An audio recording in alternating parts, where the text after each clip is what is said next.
हिमाचल प्रदेश के ऊंचाई वाले क्षेत्रों में मैदानों से ज्यादा शुष्क आंख की समस्या पाई जा रही है। ऊंचाई पर यह जोखिम आंखों को विभिन्न तरीकों से प्रभावित कर सकता है। यह अध्ययन मिलिट्री अस्पताल शिमला के ऑप्थोप्मोलॉजी विभाग की डॉक्टर विभूति, इसी अस्पताल के सर्जरी विभाग के डॉक्टर सनत कुमार खन्ना, कमांड अस्पताल चंडीगढ़ की डॉक्टर ऋचा चौधरी और इसी अस्पताल के रेडियो डायग्नोसिस विभाग के डॉक्टर सौरभ माहेश्वरी ने संयुक्त रूप से किया है। इस अध्ययन को बेगलू आई जर्नल में छापा गया है। यह अध्ययन ऐसे मध्यम ऊंचाई वाले क्षेत्रों पर केंद्रित था जो 2000 से 3000 मीटर की दूरी के बीच आते हैं। यह अध्ययन 250 लोगों पर किया गया, यानी 500 आंखों का गहन निरीक्षण किया गया। यह अध्ययन 18 से 45 वर्ष उम्र के लोगों पर किया गया। इनमें से भी ज्यादातर 22 से 27 वर्ष के युवा थे। 12 से 26 महीनों तक ऊंचाई वाले क्षेत्रों में रह रहे लोगों को इस अध्ययन में शामिल किया गया, पर पहले अच्छी तरह से शोध नहीं किया गया है। शोधकर्ताओं ने मध्यम ऊंचाई पर रहने वाले लोगों की आंखों के स्वास्थ्य की तुलना मैदानी इलाकों में रहने वाले लोगों से की। उन्होंने उच्च ऊंचाई वाले समूहों में शुष्क आंख में सांख्यिकीय रूप से महत्वपूर्ण वृद्धि पाई।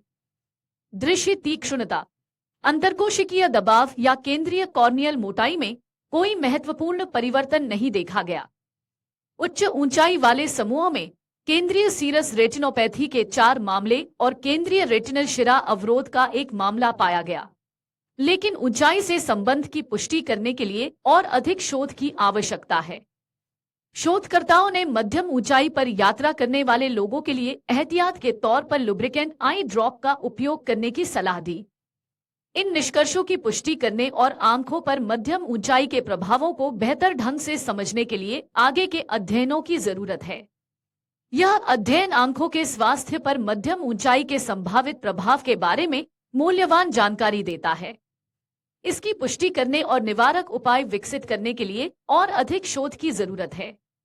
इस अध्ययन में ऊंचाई पर ड्राई आई सिंड्रोम की घटनाओं में वृद्धि पाई।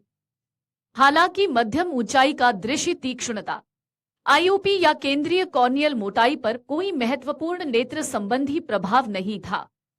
अपने अध्ययन समूह में सीएसआर के 4 मामले और सीआरवीओ का 1 मामला भी पाया गया। यह अध्ययन विभिन्न देशों के सशस्त्र बलों को मध्यम ऊंचाई पर तैनात करने के लिए स्वास्थ्य सलाह के लिए एक दिशानिर्देश के रूप में कार्य कर सकता है। यह पहाड़ी क्षेत्रों में लंबे पर्यटक अभियानों की योजना बनाने में भी सहायता करेगा। आंखों में कई ब्लॉट हेमरेज यानी हरा तीर, एक्स्यूडेट्स यानी पीला तीर, टेरीमेडी और फैली हुई नसें यानी नीला तीर और ऑप्टिक डिस्क एडिमा यानी सफेद तीर दिखाई गई है। केंद्रीय सीरस रेटिनोपैथी सीएसआर के 4 मामले मिले। यह मरीज 25 से 32 साल के बीच के थे।